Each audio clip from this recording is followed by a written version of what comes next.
Hi, I'm Victoria Okuniewski with Moore Sewing Center in Southern California. And today we're going to go through some additional of your feet that come with your Janome MC9450. Okay, first one we're going to start off with is we are going to do what's called the shell tuck. And that needs the F foot. And this is the F foot right here. And one of the ways that you know you're putting your foot on properly is you're reading the F like this. If you're reading it like this is wrong because your letter is upside down. So that's a good way to know that your foot is on correctly. So we're going to take our foot off. Just take the back lever there and push in. All of the feet have a bar. We're going to make sure that the bar is lined up to the indentation that's on the ankle. Put our foot down, and it has taken our foot and put it on correctly. Now I'm going to put my thread in the back here, and I'm going to put my A foot back into my accessory box so that I don't lose it. And so we're going to do a shell tuck. I'm going to take some tricot fabric, okay? And this is just going to show you how to do a real pretty decorative stitch. So I'm going to go into my utility on my screen here, and I'm going to go with number 22. I like number 22. And what you're going to do is you're going to make sure that there's a little line, a little indentation here on the foot. I'm going to make sure I line it up with that. Okay, put my foot down. And I'm going to sew, and this is going to do a real pretty decorative stitch that looks like a shell but can be used on so many different items. Look at how pretty that is. Do that on the bottom of a hem, maybe on a veil. Just really pretty. Okay, so that is your shell tuck. Now the next one that I want to show you is we all have a lot of batting, and we don't want to throw it away. So if you don't want to throw away your batting, there is a way that you can literally just put your batting together and connect it so that you can use it. Okay, so now I am going to use the same exact stitch, number 22, how one looks like this and the other one is going to put this together. So there's a little red arrow right here. I'm just going to make sure that as I'm putting the batting together, it's right there in the middle. So I'm going to put my foot down, okay, and I'm going to sew. And this is good if you have a lot of pieces that, like for example there's small pieces, but they're going to make a large piece. And it's not going to interfere when you're quilting because it's in between the fabric. I do this quite often with pieces that I have. Although I try to make sure that it's the same exact batting that I'm using. You don't want two different battings. Okay, and there you go. Look, your batting is together. So you've got the same stitch, two different looks. Now, there's another look that you can do, and we're going to take two pieces of fabric, and this is called, in your manual, it's called fagotting, but it's called fagottini. So what we're going to do is we're going to take our fabric, and I am going to just finger press it like this, okay? I'm going to take another piece and I'm going to finger press it. And this is if I want a look that is two pieces together, but yet it's going to sew it together, but it's also going to give you a different look because there's going to be an opening right here on your fabric. So I'm going to use number 22 again. And again, that little red arrow is going to be the middle of my fabric. Put the foot down. And I'm going to leave an opening just like this because that's That's the look I want to do. And this is just some tips and ideas on creating different looks on your projects. Got my fabric, my thread, and look at that. Doesn't that look nice? So you've got, with one of the stitches, 3 different looks. That's a lot of fun. Here's a better look at what the stitches look like. Look at how nice that put together your batting. And this is with the same stitch. Now you have an opening here to do a different kind of look, okay? And then you have the shell stitch here on your tri-cut. Look at how pretty that looks. So with 1 foot, 1 stitch, look at the 3 different looks that you get. Okay, one of my favorite features to this machine is buttonholes. I like to do buttonholes. I do them a lot because I'm a construction sewer. So I'm going to show you how to use the Memory Craft 9450 buttonhole foot.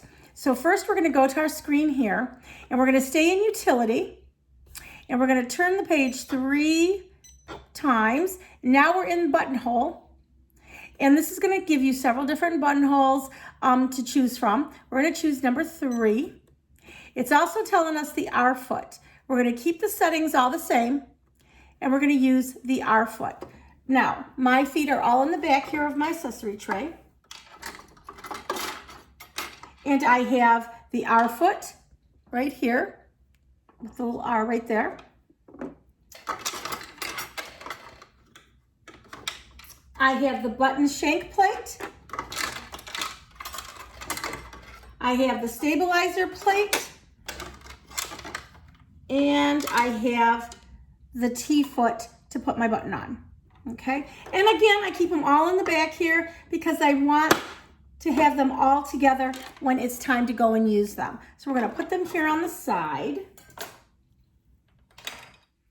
We are going to grab our favorite button right here, okay?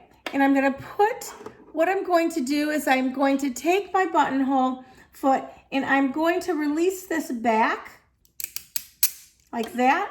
I'm going to set my button in the middle here, and it's in place. Okay, so I put the buttonhole foot on the machine. Same way, there's a bar right on underneath here. I just put it right underneath the ankle and clicked it on. Now there's a couple things I want to go over with you, and that's that, see these 3 red arrows? When I'm marking my fabric, I want to make sure that the mark goes right in the middle. And I want to remember always that the buttonhole starts at the bottom and goes up. So when I'm marking my fabric, say for buttons on a shirt, I want to make sure I have the same amount of distance between each one so I create the look that I'm looking for. Okay, then I'm gonna put the foot down here for a minute just to show you. There's a lever here. This lever comes all the way down. It has to go behind this guide. What this lever is for is it's only when you're using it for a buttonhole. It lets the machine know how small or large the button is, that the buttonhole is it's gonna create the buttonhole, and it's gonna accommodate the button that you're using. So we're gonna lift up our foot. I'm gonna put my fabric underneath here, and I can see let me just make it straight here. I can see my mark right there, okay? And now I'm going to create my buttonhole.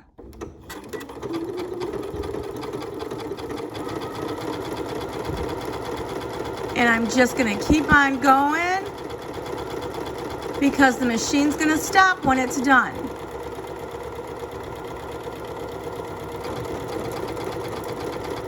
And it's gonna create this beautiful buttonhole.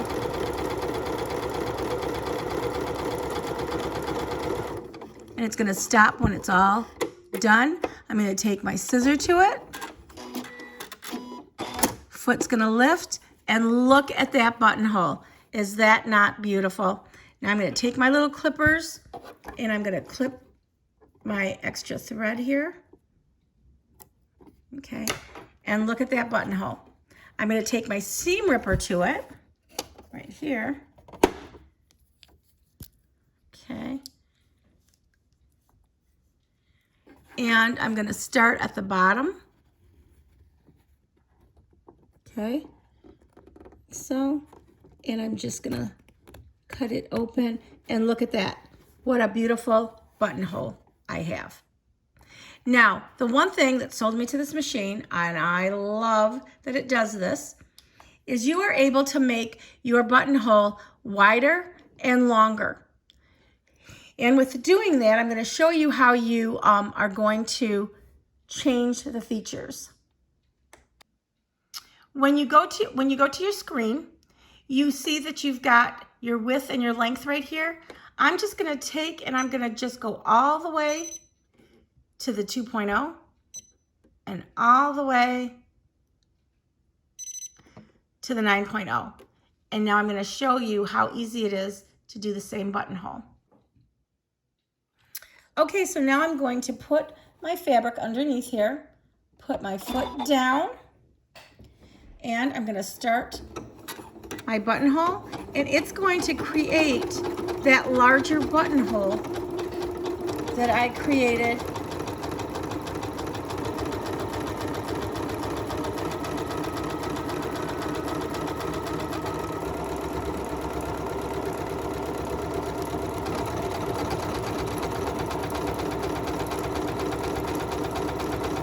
and you can see already how much larger it is.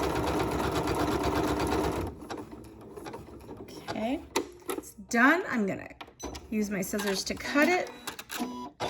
Foot goes up, and look at how much larger that buttonhole is. By using the same buttonhole stitch, but just changing,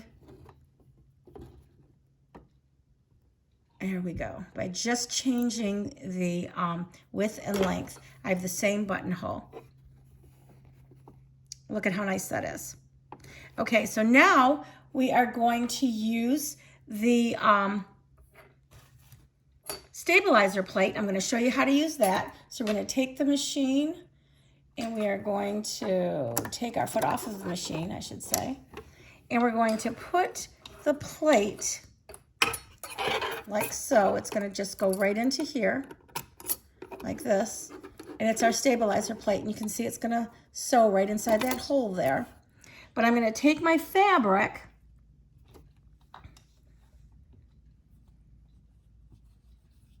and you're going to use the, I actually use this when I am doing buttonholes on a shirt, because it gives you some stability to your foot and to your, let's open this up here, stick our fabric in like so. Okay, I'm going to put my foot down the exact same way. I'm just going to make sure that that bar is right there. Oops. Let me put this up first, and then it makes it easier to put your foot back on. There we go. Then I'm going to make sure that I take down the BH lever. Okay, and then I am going to create my buttonhole. There we go.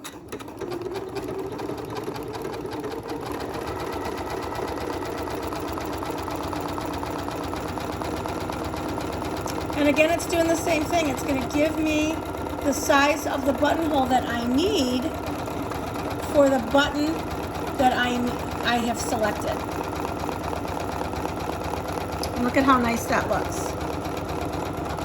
I actually like, when you're doing buttons on a shirt, you do have your 2 pieces of fabric, and you actually have a stabilizer or interfacing in the inside. So this gives a better,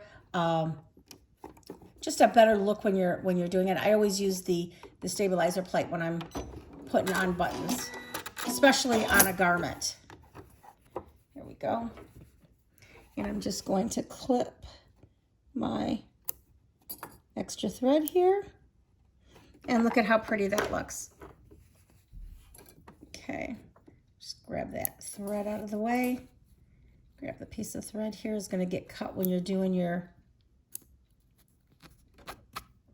cut anyway. And look at how nice that looks. And that's by using your stabilizer plate. Okay. Now we have our buttonhole foot on our machine. And again, it has a little bar. And I just put it underneath the ankle, clicked down, and it was ready to go. My feed dogs have to come down. I'm on the number 12 in my buttonhole settings. It shows a little button. And I'm going to just hold on to my thread here, but I'm going to take my hand wheel and I just want to make sure that this goes into my buttonhole the proper way. There we go. Now I'm going to hold on to this on the side here, and I'm going to just go ahead and put my button on, and it will stop when it's done. I will use my cutter, lift up, and I'll just snip this with my little snip. There we go. And look at that, my button is on. I'll take my different buttonholes here that we did. Look at how nice, the different settings. Okay, so we cut this one already. Make sure my button fits in this real nice, like so. There we go. And look at that. There's my buttonhole, and there's my button. And that's putting a button on your Janome MC9450. Now I want to make sure that my feed dogs go back up, so I'm going to do that. And your feed dogs, when they go back up and they sew, they'll come up. So we're done putting on a button. Now I'm going to show you how to use your quilt bar. And this is to make different designs on your quilts, on your table runners, whatever it is that you want to have the effect of the quilting. So what I'm going to do is I'm going to put the A foot on. Again, I'm just going to, with the bar, make sure that it matches up, and I've got the A foot on. Okay, then I'm going to take my quilt bar, and there's a hole here on the side, and I'm just going to push that through, and I think I want to do them like this. That size looks really good. You can do however big of a size you want. I have a piece of a quilt sandwich here, which is 2 pieces of fabric with your batting in between, and you're just going to line up your quilt bar here to the end of your fabric when you start. Okay, I'm gonna just lift that up and then make that come down like so. Put my foot down, and I'll go up a little bit more. There we go. And I'm gonna start sewing. And you can create however many lines you want, which way you want them to go. I'm gonna just take my scissor to that. Now, this is where you can start and you can see what I'm talking about. I'm gonna make sure that my bar lines up with what I just sewed. So I wanna make sure it lines up together. And this is how you can get perfect lines by just making sure the bar lines up with your stitches. Cut my fabric. Okay. And then I'm going to line up again, like so. And this is a real easy way of getting really nice quilting lines. Okay. There we go. Let's do the quilting bar again. We're going to make it, again, I would be cutting my stitches. You can wait to the end. Now I'm going to put my foot down, and again, I've got perfect lines by just following my quilt guide. Okay, keep on going here. My thread, I like to be in the back there, so we're gonna go again, foot down. Now, of course, if I was doing a square that was already together, I would make sure my stitches lined up. But I'm just showing you how fast and easy this is to create your quilting stitches.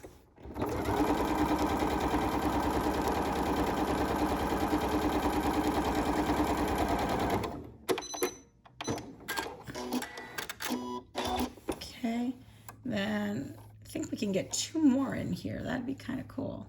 So let's do this. Foot down. Follow my line.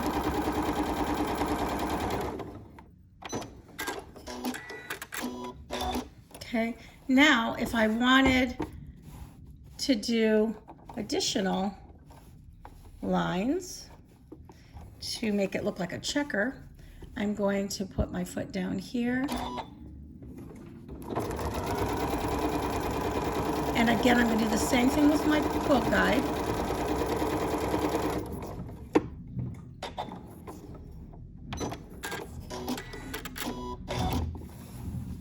And I'm going to make sure that my quilt guide goes down. Make sure that it's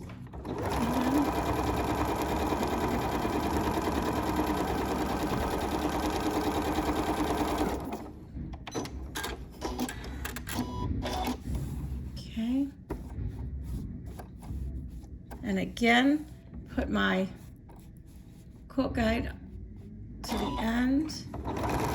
And look at how I'm just making a pattern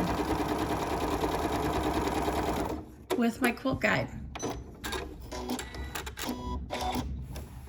Okay, do another row so you can get the full effect.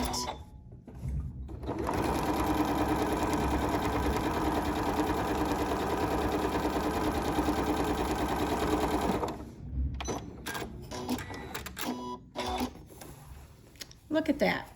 And you've got yourself some quilting squares by using your quilt guide. Pretty neat, huh? So, all right. Okay, now I want to do an applique, show you how to do an applique. So we have our quilt squares that we made here that are really nice. And you can also do your quilt squares in diagonal too. That makes a really nice look as well. I have a heart here that I cut out. And I'm going to just place it here in the middle. And now with my applique, it's asking me for my F foot. So we're going to take the A foot off.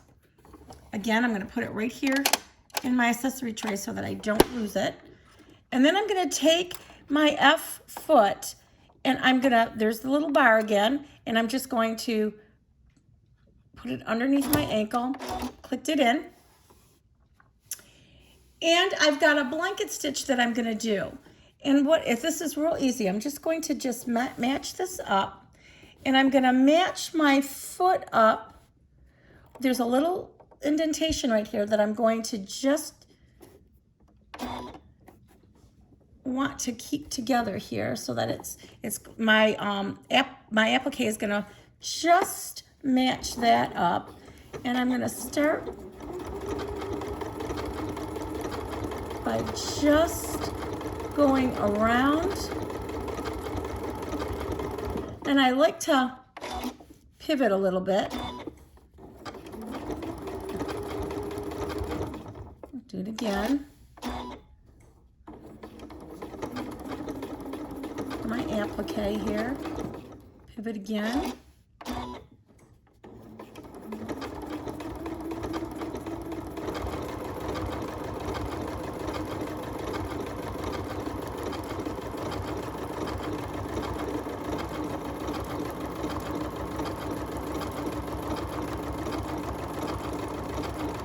Get to the end here, I'm going to pivot again, and you can see how beautiful that looks already.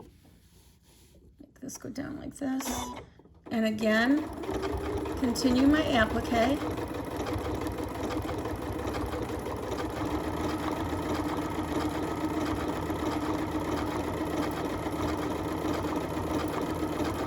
And I'm going to pivot because I'm getting to the round of the heart.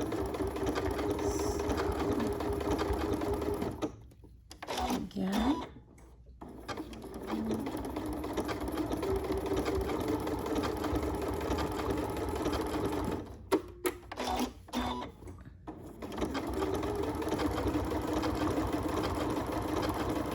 And then I'm going to get to the end here, and I'm going to cut. And look at that. I've done an applique on my quilting that I just did. Look how nice that looks. So that's appliquing in your with your machine. Now let's put a name here. And I'm going to go into my screen here. Go back. And I'm going to go into my alphabet, and I'm going to use the block stitch, and I'm going to put my name, B-I-C-T-O-R-I-A,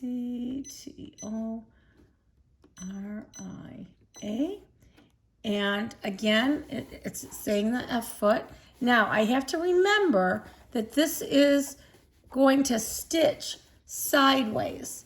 So, because it's going to stitch sideways, I'm going to leave it like this.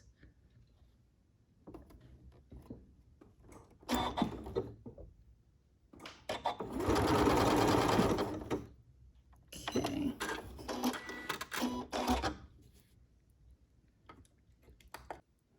Okay, it's stitching sideways, so I'm going to put it sideways.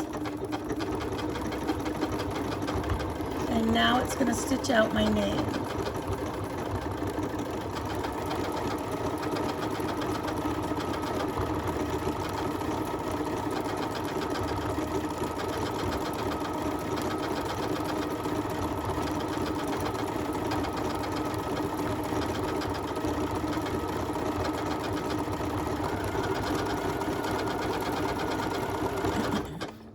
There we go.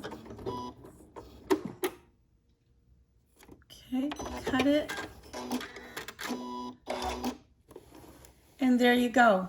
You've got a name inside of your applique. And then, of course, you would cut the jump stitches right there, but you've got a name inside your applique. And that's how easy it is to do the names.